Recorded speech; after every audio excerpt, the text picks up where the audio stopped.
DreAllDay.com. You're now tuned into the show where you learn the discipline to show up day after day to do the work, the confidence to put yourself out there boldly and authentically, and the mental toughness to continue showing up, doing the work, putting yourself out there, even when the success you've expected to achieve has yet to be achieved. And on top of all this, you get a huge dose of personal initiative.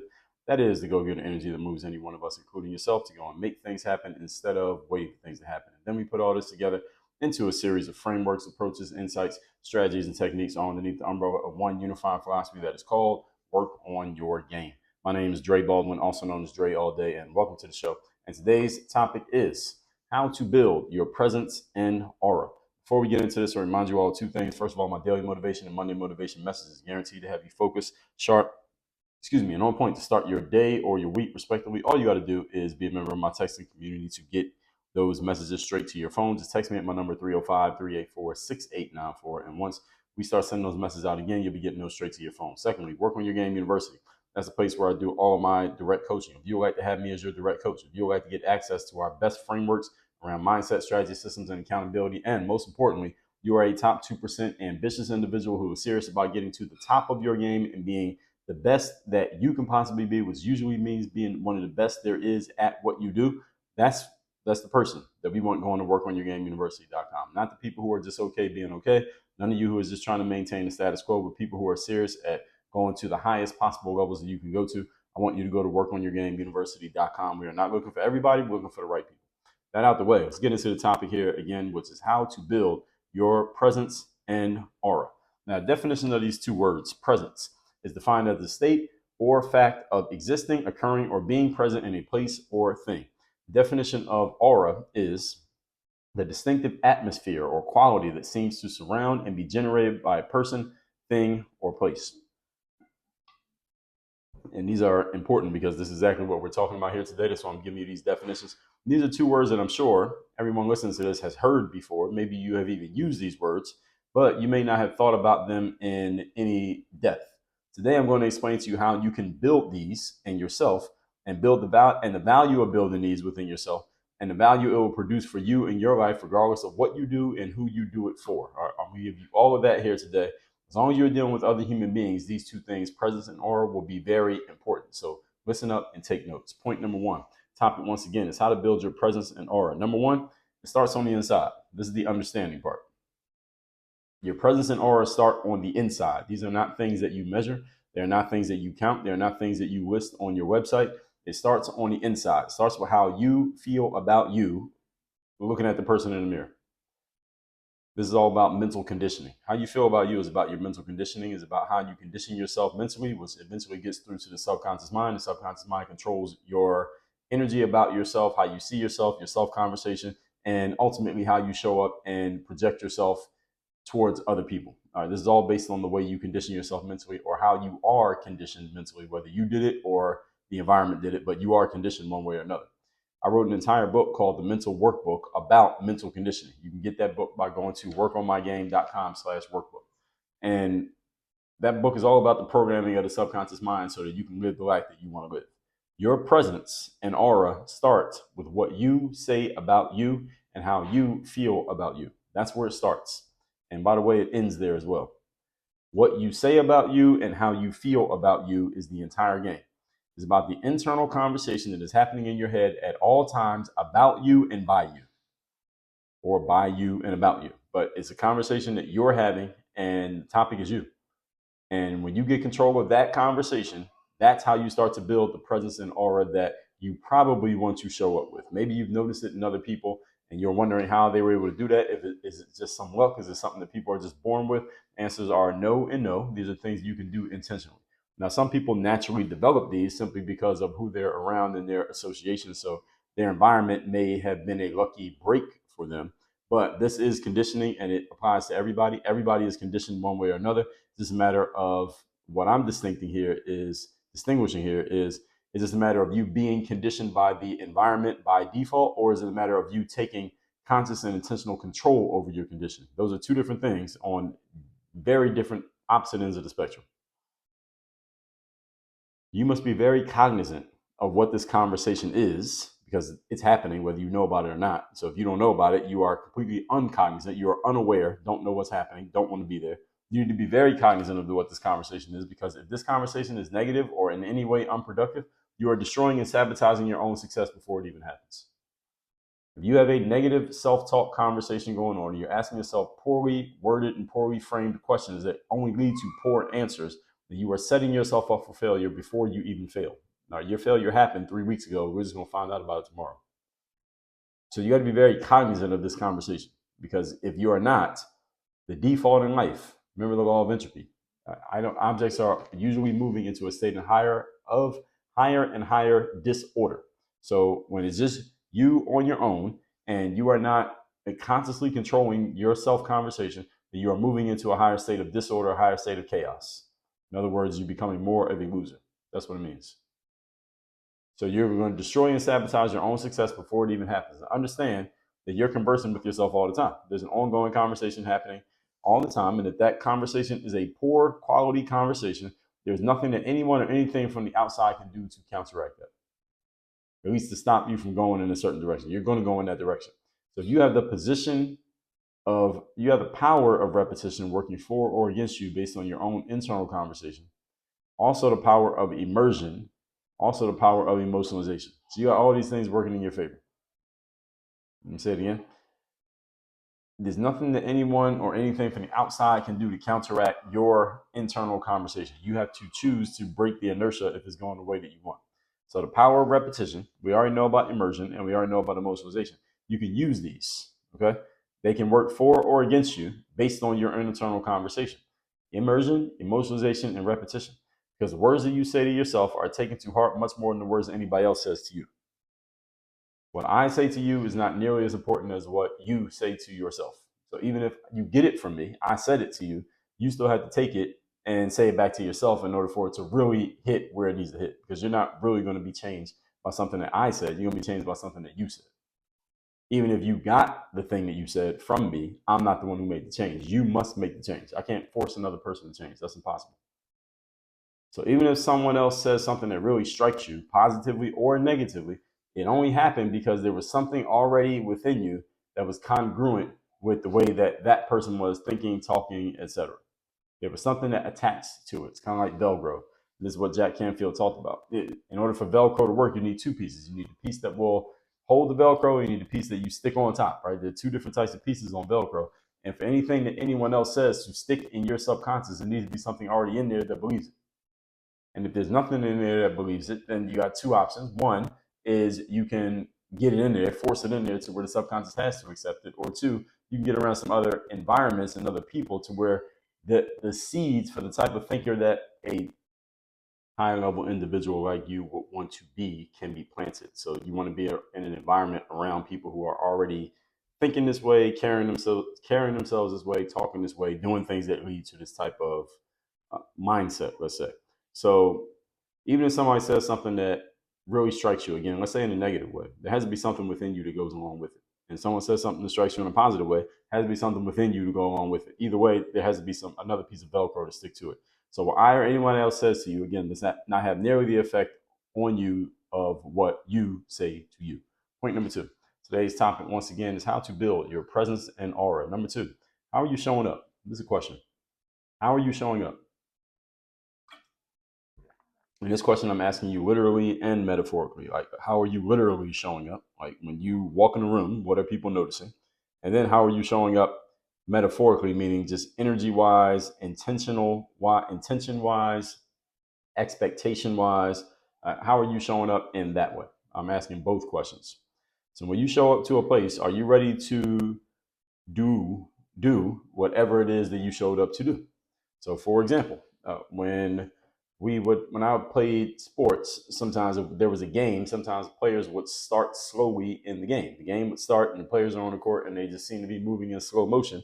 And at some point, a coach or a teammate or somebody would say to the players on the floor, hey, are you guys ready to play? All right, the game started already and y'all are playing as if we're still in warm-ups. Y'all need to kind of pick up the pace and get some urgency here because the game has already begun. In the business world, somebody's at work and they seem to be 15 minutes into work. They haven't really started doing any real work yet. Like, hey, you're on the clock now. It's about time you actually start doing some work. So are you showing up to a place ready to do, i.e. prepared to do whatever it is that you showed up to do. I heard Michael Jordan talk about this on multiple occasions. He talked about how the key to being that superstar and being that person who has taken the leap, as they say in sports, is not only being a good player and being a highly effective player, of course, but also the fact that you do it every single game. That you do it every single game, not one night, not 3 nights in a row, and then you disappear for the next 10 games. That you do it every single game, even though you know and everybody in the gym knows that you're the most important player. You know that the entire other team has game planned in such a way designed that is the game plan is designed to slow you down and stop you from being successful, yet you still have a sizable impact on the game. That is about how you show up ready to play. That's about you showing up ready to do whatever it is you need to do. That is not a talent. That's not a skill thing. You can be the most skilled player in the world. Doesn't mean you always feel like showing up and using that skill. But when you are mentally locked in and you've done the mental work to get yourself to that space, that's when you're capable of showing up and delivering every time, even when physically you don't feel that great. Even when physically your opponent is maybe better than the last opponent that you face, you still find a way to impact the situation because you've mentally prepared yourself to do so. So do you show up to a place ready to do whatever it is that you showed up to do the job you signed up for? Do you show up ready to perform, to make a difference, to have a positive impact? What are your expectations and what are your intentions? What are you expecting to happen here? Because in the long run of life, we tend to get what we expect.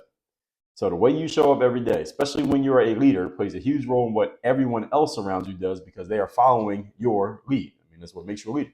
That you're in the lead, they're following you. So how you show up determines how everybody else is going to show up. So if you're not showing up with the right energy, you're not showing up ready to go, you're not showing up on time, well, guess what? Your organization is going to look exactly how you look. I was just in a Chipotle restaurant yesterday here in Miami, and for the second week in a row, they had the same two issues. Issue was number one, the store opens at 10:45 a.m. I got there at 10:45, and the doors were not open yet. Well, this was last week. I got there, doors were not open. The doors didn't open until like 10:50, and that was after I started pulling on the door, and I could see the staff inside, and the woman in there looked like maybe she was a manager. She pointed to a side door that, again, most people don't go in the side door. Like in Uber Eats, people go in the side door, but we usually go in the front door. Front door was locked. And there's nothing wrong with the front door. It's just that none of the staff had bothered to open the door. They're all in there. It's like 10 people in there, but nobody opened the damn door. So I go inside and I order a burrito bowl where I wanted double protein. I wanted 1 scoop of chicken, 1 scoop of steak. And he didn't have the steak ready. There was a guy standing back there at the grill. He was just putting steaks on the grill when my server, the person making my bowl in the assembly line there, they turned around and asked, "Hey, where's the steak?" And the guy said, "Yeah, it's going to be about 10 minutes for the steak." I'm like, how the hell is it 10 minutes for the steak? Y'all just opened. All right. And again, this is like, by this point, it's like 10:55 a.m. and the store is supposed to open at 10:45. How do you not have steak ready when Chipotle basically sells, what's Chipotle sell? Let's say they sell rice, they sell chicken, they sell steak, and they sell beans. Those are the main things they sell. How do you not have the steak ready? All right, somebody should have been fired behind that. Then the next week, which was, I'm recording this on a Monday, so it was actually yesterday, I go into the same Chipotle. I say, let me give him another chance. And same thing happened. The front door was not open. This time I was hip to the game. So I walked right over to the side door and walked right in. And I said, yo, why is the door not open? You had the same situation last week. And there was a woman at the assembly line counter. She said, yeah, I remember I was here last week. So she remembered me from the previous week because I was going in and say something. Then I asked for the same bowl. I want double protein, 1 scoop of chicken, 1 scoop of steak. Now, again, the steak was not there in the assembly line, but when the guy who was making my order turned around and asked the cook about the steak, the cook went behind a wall somewhere and pulled out steak, like cooked steak, chopped it up and put it into the bowl. So there was steak available. I don't know why they didn't have it out, but again, it seems like they just have a crappy process going on here and crappy leadership. So anyway, we get down to the end of the line. I asked the person at the register for the manager. The manager is a few feet away. He gets called. He comes up, and I mentioned to him, hey, the last 2 weeks, I had the same two issues. The door's not open on time, and you don't have steak ready. And he was generally dismissive of the situation. I mean, he was paying lip service to it, saying all the right things. Hey, I'm sorry, sir. You're right. I'm sorry. That's basically all he was saying. You're right, sir. I'm sorry, sir. He just kept saying it over and over again. I'm like, well, do you give a damn? You want to do something about the situation? You're the boss, right? You're the guy in charge. And we're talking about presence and aura. This guy had no presence and no aura, which makes perfect sense when I look around at the team that he has assembled around him, and how they have this laissez-faire attitude about doing things, and how they seem to not give a damn how things go in the store, simply because they got a boss who's kind of like that. It's not that, actually, I don't think that he doesn't give a damn. I think he wants to keep his job and get his paycheck. But at the same time, he isn't keeping his foot in the asses of his staff because he didn't even notice the situation that was happening. When I told him the door wasn't open, I was running the business and somebody came to me and said, yo, your door wasn't unlocked and open at the time that your store opens. First thing he's telling me is, first of all, I got customers ready to buy from me as soon as the store opens. And we're not accommodating them. This is costing me money. I'm firing somebody. Somebody getting fired or severely cussed out. I might not cuss out my own staff, but I might cuss out my staff if you're not doing your job. Like, how are you? You got people standing outside the door who are ready to give us money, and you can't open the doors on time. And there's 8 of you in here, and y'all can see the guy standing there. Are you kidding me? All right, I'm firing somebody on the spot. And I would immediately try to mend fences with that customer, assuming that they're a consistent customer. But they just said, I was here last Sunday, I'm here again today. What did I tell you? They're a repeat buyer. And again, people who have owned businesses think like this. Now, people who've been managers their entire lives, like this guy at this Chipotle that I went to, he doesn't think like this because he doesn't care. He's getting a paycheck no matter what happens. And this is why you got to be careful. All right, this is why you got to be careful about who you're associating with, folks. This is not about Chipotle. Not about being an owner versus being a manager. It's about your associations. People are following your lead because this guy was feckless. He had no presence. He had no aura. His team was following the lead, if you even want to call it a lead. I'm being generous by calling it a lead that this guy was putting forth. Right? Nobody needed to listen to him. He didn't listen. He was listening to himself. When I verbally confronted him with the situation, he didn't really have anything to add or ask or share in terms of the subject that I was bringing up, because what's he going to say? All right, he has no impact. He has no presence. He has no aura. And that's why it seems like his team does whatever they want to do. I mean, they show him a little bit of respect because he is technically the manager, but overall, they weren't showing him much. And the fact that he didn't even know what the problems were is even worse. So understand that the people on your team, they are following your lead if you're a leader. If no one is following your lead, because you're, let's say, at the bottom of the totem pole, you should carry yourself as if everybody's following your lead, because that's the only way you're going to get to the point of looking like someone who's ready to ascend to a leadership position. To get into a leadership position, you got to carry yourself like someone who's actually a leader so that people will want to follow you. I remember reading one of Michael Jordan's books, and he talked about his rookie year in Chicago. He wanted to show up in such a way that everyone on the team and everyone in the organization felt happy that they had made the right choice in picking him in the NBA draft as their next player. And he showed up with that energy, that he wanted to prove something. He wanted to prove that he was the right pick, that he was the right player, that he could do X, Y, Z, and basically solve all the problems that the team had. He wanted to prove that. He came in with that energy. He came in with that presence. He came in with that aura. And his teammates from that year said, you knew from day one that this guy was the best player. It was clear that you knew he was the guy. And he had that energy that he wanted to prove something. And looking back on it, again, all his teammates said exactly that, even if they didn't say it in so many words. They could feel it in his energy, which is exactly my point. Your presence and your aura are not about the things you say. It's about the way you carry yourself to where other people say it. It was the same thing with a guy named Kobe Bryant, who was much less heralded as a rookie when he came to the LA Lakers about 12 years later. He didn't get nearly as much chance to play as Michael Jordan got in Michael Jordan's rookie season. But at the same time, we got to throw in there, Michael Jordan was 3 years seasoned as a college athlete before he came to the NBA, whereas Kobe had no college seasoning before he came to the NBA. So there's a difference in why they showed up. There's a reason why they showed up differently. And at the same time, all Kobe's teammates they all said that they could tell Kobe was trying to prove something when he first came to the NBA. And they could tell that he had the confidence in himself that he would eventually be the guy on some team at some point, and ended up being the same team that he was on. He eventually became exactly that. So the question is, how are you showing up and with what expectations? How are you showing up and with what expectations? Are your expectations obvious based on your actions? They should be. Your expectations should be obvious based on your actions.